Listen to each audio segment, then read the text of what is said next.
Well, TGIF, everyone. Happy Friday. My name is Dr. Kimberly Quinn, and I am super stoked to have this conversation. The conversation today is about no ceiling, as in no glass ceiling, about limiting beliefs and all that stuff. So I have to give a huge shout out to my friend Jake Ballantyne, who runs our mastermind group, because this is actually his idea, so I have to give him the credit for it. And so he ran this through AI. Because, okay, I got to backtrack a little bit. Because in our master, we're all entrepreneurs, right? We talk a lot about limiting beliefs. So even if you're not a business person, this will apply to anyone. Relationships, that self-doubt, that inner critic that just sabotages a good relationship, a business, a job, getting whatever, achieving whatever, because we all have these things. No matter how put together we are, that inner critic creeps right in. So what Jake did, he had us guessing. We were on the Zoom call, and he was reading these things. We all thought it was absolutely brilliant. So what he plunked in there is, if like the devil were sitting on your shoulder, basically, what would he say to get you to, he or she say, to get to sabotage you and prevent you from being successful?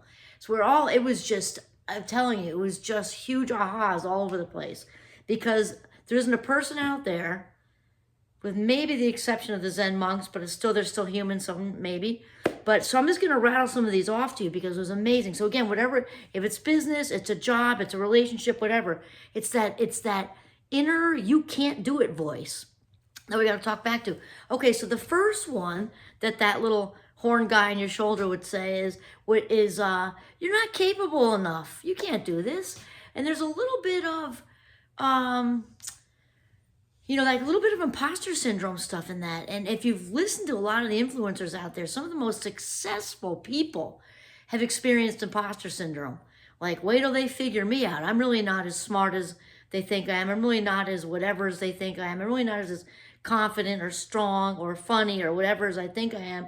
And these thoughts start running through our heads.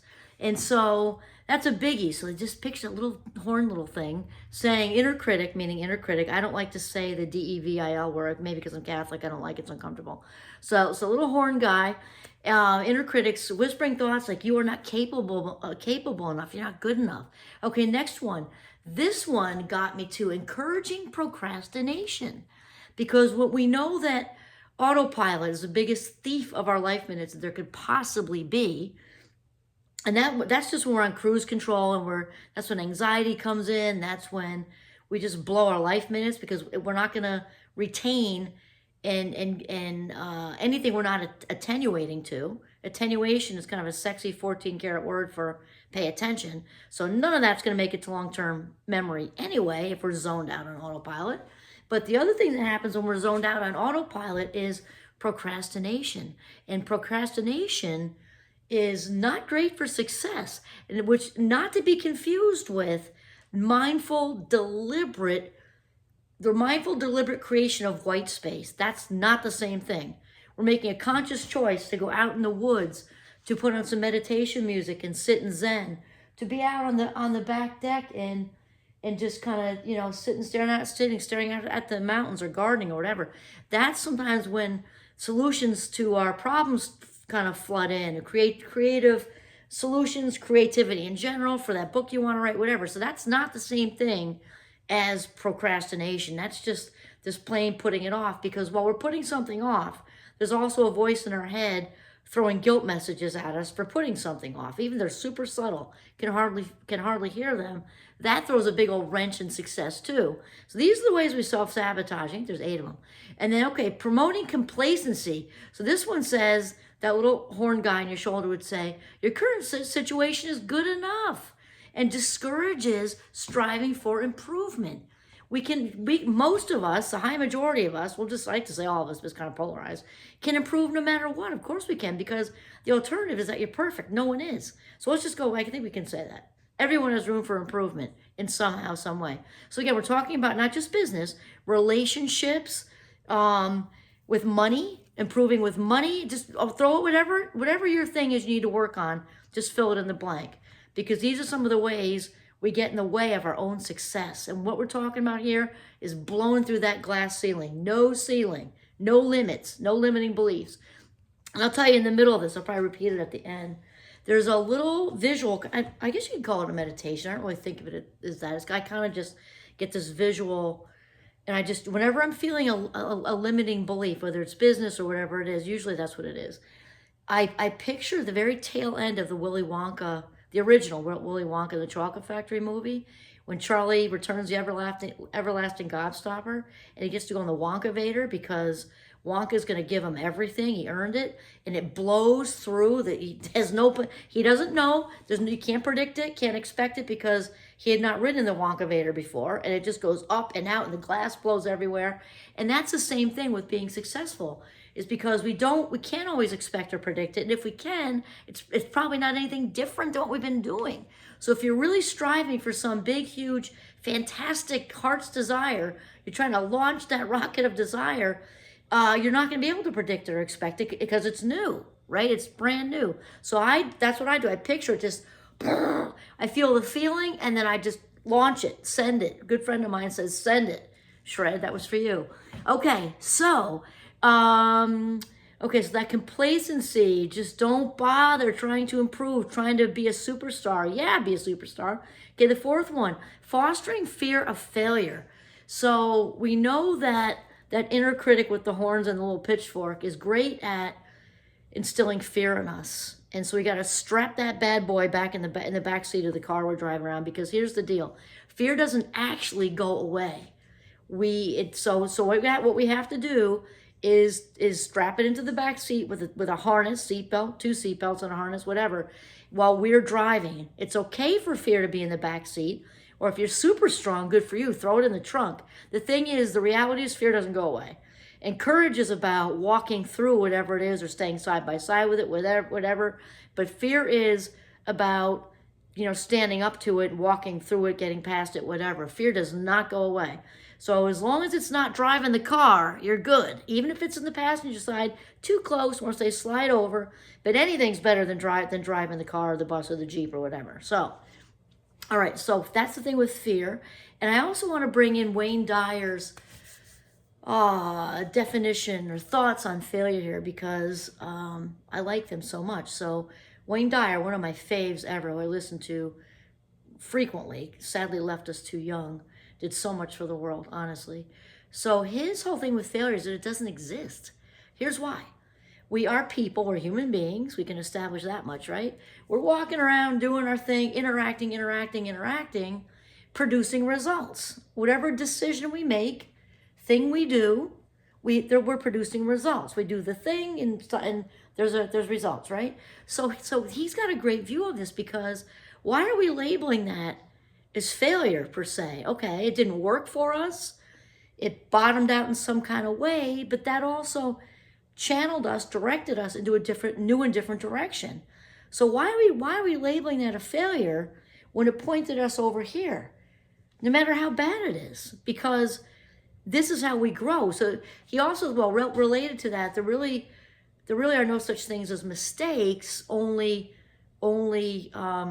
experiences, learning experiences, growth experiences, because for the same reason, there's no such thing as failure, because we're just producing results that point us whichever way we're supposed to go. Sometimes they seem like they work for us, sometimes they seem like they don't. In the end, though, life is happening for us, not to us, and that's a huge thing to also wrap your mind around. Okay, sowing division is another limiting belief. This is number 5.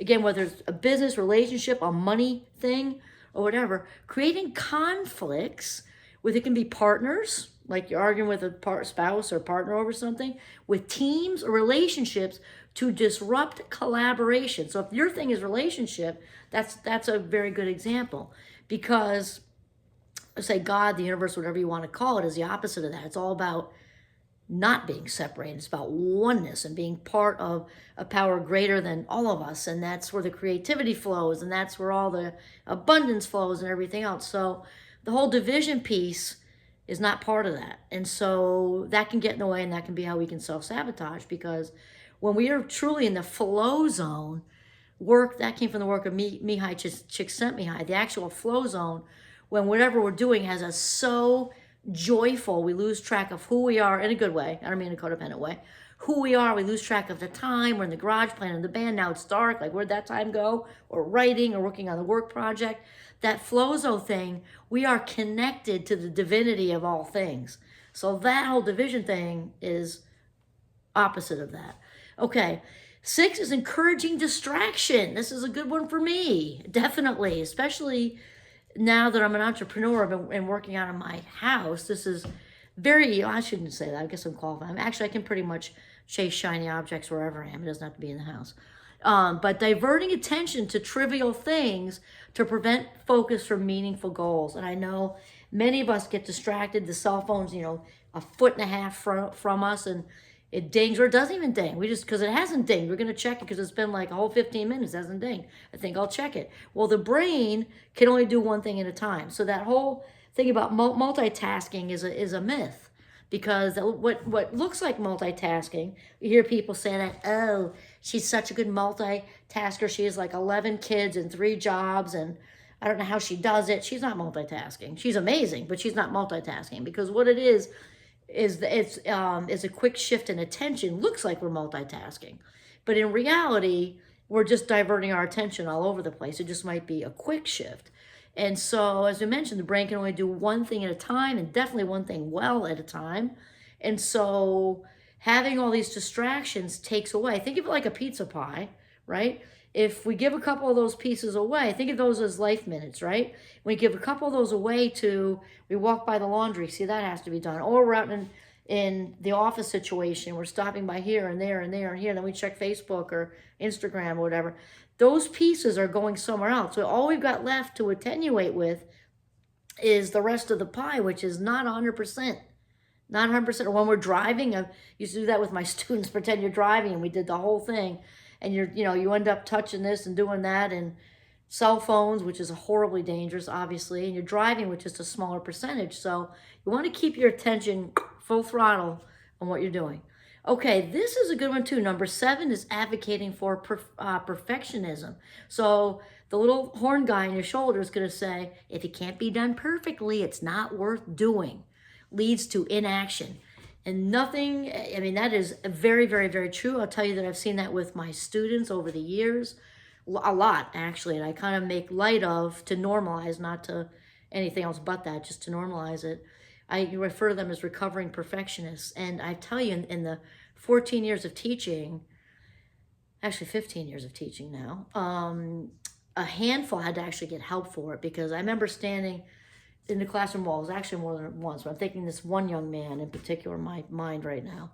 Lovely, lovely young man. And I literally was holding the paper. He was trying to pass it in. We had these talks, I'm just going to call him, let's call him, I will call him Juan. Okay. So Juan's handing me the paper. I was literally kind of like gently tugging. He's like, no, I just have to check one more thing. And I knew that was going to be a whole nother week. Meanwhile, late fees, He just couldn't do it. That was one of our interventions, because I was so afraid that pattern was going to continue for him and lead to, a dismissal eventually. And so we did get him help in this work, but he really had, and there are reasons, there were reasons, like, once you got to know his background and his whole backstory, it made a whole lot of sense why he had so much fear around turning something in unless it was perfect. But that's definitely throws a wrench in success, big time. Okay, and then number 8 is instilling a fear of success. It's wild. I think often, I'm thinking with students, you can be a professional listening to this who's 50 or 60 or 40 or 102 or whatever. Instilling a fear of success, raising concerns about the burdens and the expectations of success definitely leads to self-sabotage, because here, if you're launching a rocket of desire to be successful in whatever way, writing the children's book, the relationship, buying a beach house, traveling to Europe, going on a South African safari, or I guess that'd be more like middle African safari. I'm thinking of Kenya. Anyway, it doesn't matter. It wasn't the point of the story. I have a huge desire to go to Antarctica, actually, eventually. It's on my bucket list. I'm going to have to get a bigger bucket. A lot of things I want to do. But the point is, whatever your success is, or your business, instilling a fear of success is not going to bring it to you. Remember that the universe is hearing and expand. Every thought that we put out there expands. expands, and the universe responds to it. So if we're putting it out there, I'd really like to be successful with this relationship, this business, this book project, whatever. And then we're sending out messages saying, but oh my God, if I get it, I don't know what I'm going to do. I'm going to seal up like a clam. Well, guess what? The universe isn't going to send you something you're saying you don't want, right? That's just how it goes. So that's a big wrench in the whole success thing, is to be like, oh no, well, once I'm making all that money, people, I'm not gonna know who my friends are. They're gonna want to borrow it. They're gonna Once I have, the big house, people are gonna, whatever it is that you're what ifing about, it's just not gonna happen for you. So those are 8 things that the little horn guy, which is, remember, metaphorical for that inner critic, because for some reason, when we are really starting to become happy and feeling really good about ourselves, about the things going on in our lives, unfortunately, often, even for the most put together people, the upper limit problem happens, which we've talked about before. So that's that ceiling thing. It's like, oh, okay, you're happy. It's okay that you're happy, but our inner critic says, that's enough happy. You got your dose. You can't be any happier. That's that. And we are only going to be as happy and successful as we believe we deserve. That is the truth. And that is why the self-sabotagers and the inner critic get tossed and create the ceiling. Because, okay, you're going to stay right there. You have so much in your account. Okay, maybe you managed to save that $5,000. You got another project coming in. It's going to mean another 5. Whoa, put the brakes on. And something will happen. Or you'll recklessly spend the first 5,000, something. Because that's how it works. The power of the unconscious is so freaking powerful. And we've talked about Freud and the bad rap he got. But truthfully, that's one thing and nobody can take away from him or the world, because that knowledge he discovered about the power of the unconscious mind is amazing. And wow, because it's the unconscious mind's what's driving the bus. So until we kind of address these self-sabotaging limiting beliefs, there's going to be a ceiling there. We got to keep busting through. Picture the Wonka Vader thing. If you haven't seen the movie, I would strongly suggest it. Adopt that visual just like I do. No ceiling. What we want is no ceiling. Becoming limitless is what you want to do. All right. Have an awesome weekend.